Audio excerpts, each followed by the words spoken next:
Hi,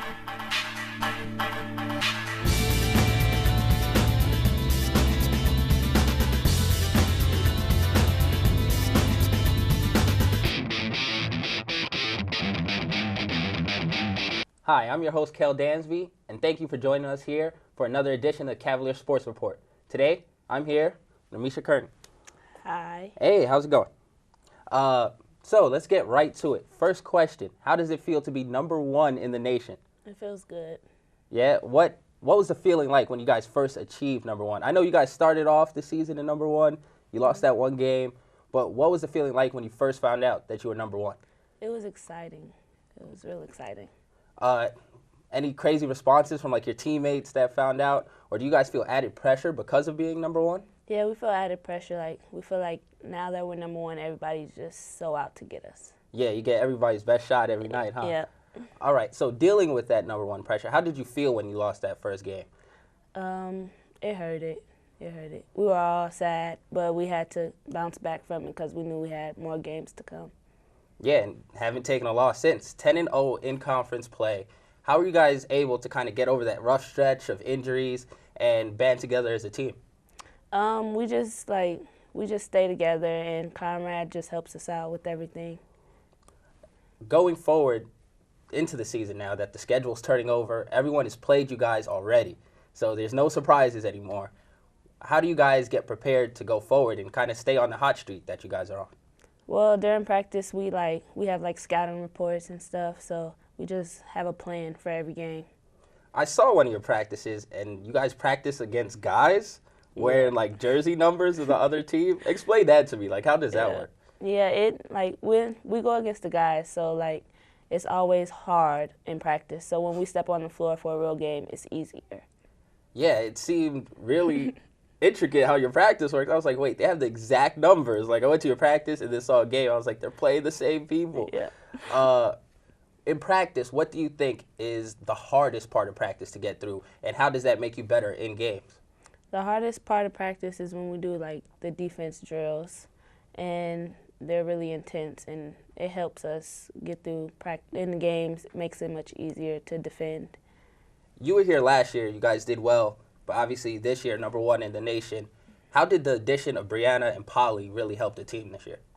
It helped a lot. They brought a lot of skill work, and they already been through the fire being at D1, so they already knew what it was that they needed to do. Watching your games, it seems crunch time comes down, you always end up with the big shot. The ball's in your hands or you're at the free throw line. How do you deal with that pressure, that personal pressure at the end of games? I just try not to think about it.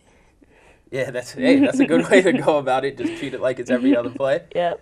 All right. So coming down, season's winding down. What are your goals for the postseason, tournament play? Are you already looking at that national championship? Yes, we're already looking at it. We already feel like we should be there trying to get it. And going towards that goal, what is something that Coach Conrad preaches to the team? He always tells us, you always have to make a step forward, never a step back. So we just progress every day, and we get better every day. Hey, that's all it takes, right? That's the main goal. So as far as you personally, after this season, I know you don't want to talk about after the season, you're concentrating on your games, but after the season, recruiting, all that stuff, do you have any idea how that's going to go, how you're going to approach that, what trips you're going to take? Right now, I've been talking to a few schools. Mainly I've been talking to Eastern Michigan a lot, and then there's a school in Florida that I've been looking at, so we'll just see how it goes when I go on a visit. Those visits will be way easier if you have a national champion next to your name, I'm sure about that. Yeah. Before, we get too far into the interview, I want to ask you about your teammates. What is something that made you and your team really bond this year? The first time you're like, oh yeah, I can play this whole season with these girls and we're special. We're all goofy. We're all goofy. Who's the goofiest? The goofiest would be Amy Briggs. Oh, okay. So Amy's kind of the class clown. Yes. And stuff.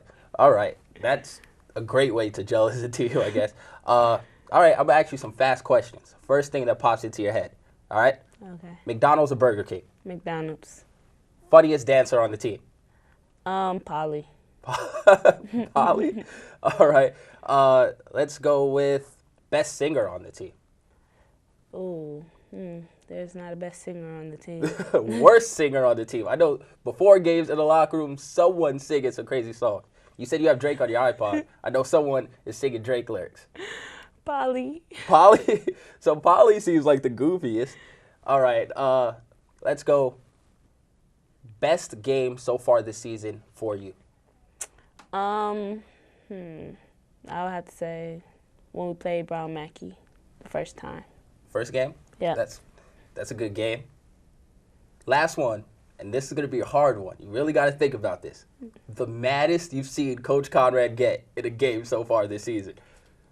Oh, let's see. I would have to say when we were playing Cali and Polly missed a few blockouts and he just went crazy. Yeah, he's a stickler for defense. I'm seeing him.